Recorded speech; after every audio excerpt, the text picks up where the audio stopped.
Hey, what's up you guys? It's Dorothy and welcome back to my channel. In today's video, we are going to go into the next part of Crank by Ellen Hopkins. We are so close to being finished with this book. Like I said in the last video, we are almost into the 500s. We're going to be starting on page 478 right now. So let's keep on reading to see what happens. This video may contain sensitive topics and foul language. If you do not wish to continue, please click off of the video now. You have been warned. I became an instant celebrity. Out of the avenue, the crank was superb, and I, being new to the deal, didn't know enough to cut it. I sold it like I bought it, rich, yellow, moist, and stinky. I offered the half, went back and more, offered that too. My friends were happy, Roberto was happy, enough to front me even more, and I was non-stop weird, non-stop tired. I was non-stop wired, non-stop tired. I needed more and more just to get through the day, more and more just to feel okay.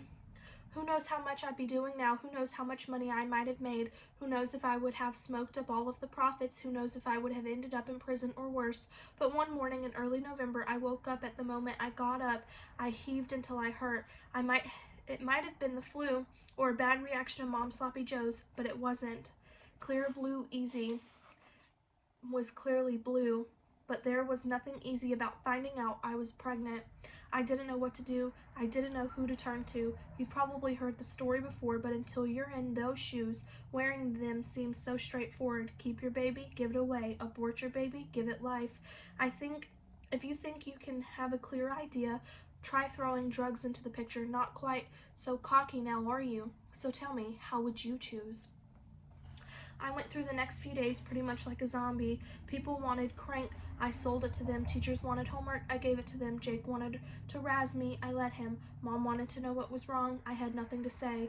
The monster called to me, for once I refused to answer. Friday night I crawled into bed, sank away, way low, submerged myself in a world of watery dreams.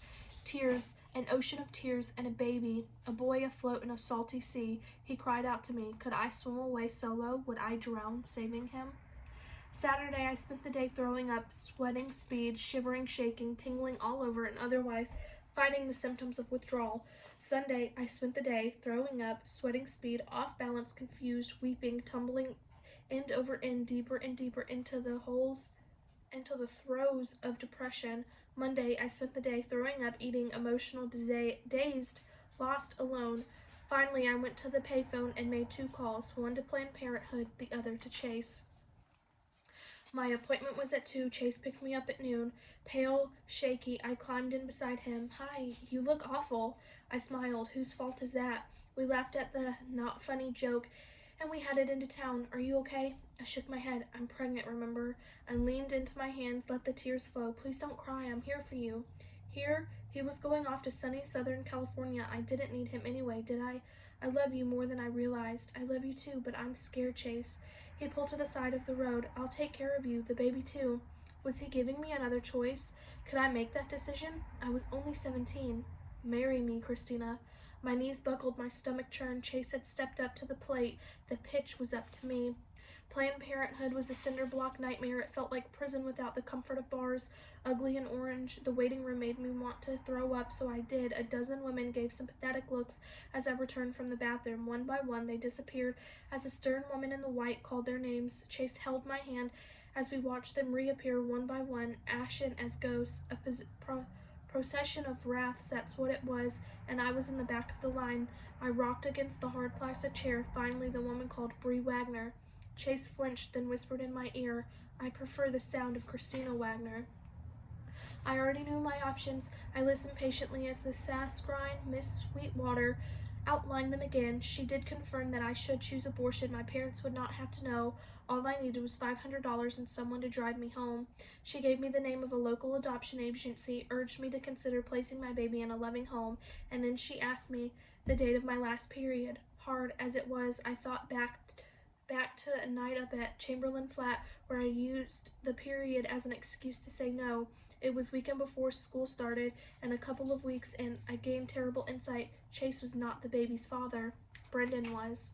The realization was jamming a paperclip into a light socket, profoundly stunning, like sensing a garbage bag tight around my neck.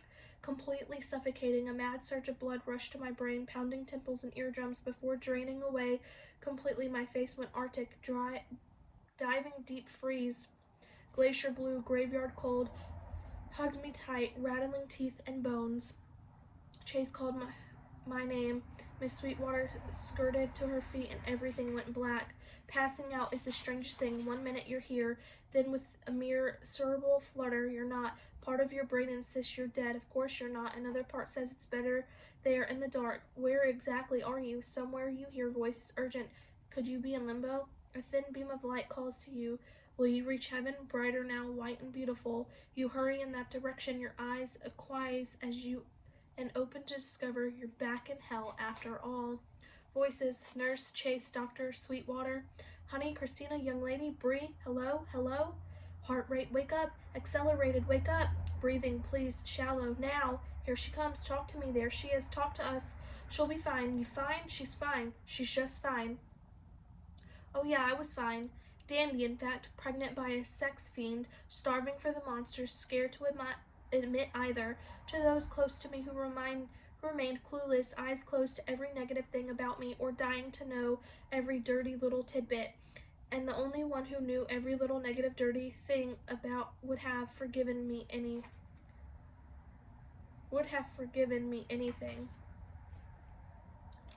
Chase steadied me as we walked to his truck hand in hand. He opened the door, helped me inside, slid in the back behind the wheel. So tell me, I considered playing ignorant, but he wouldn't let it go.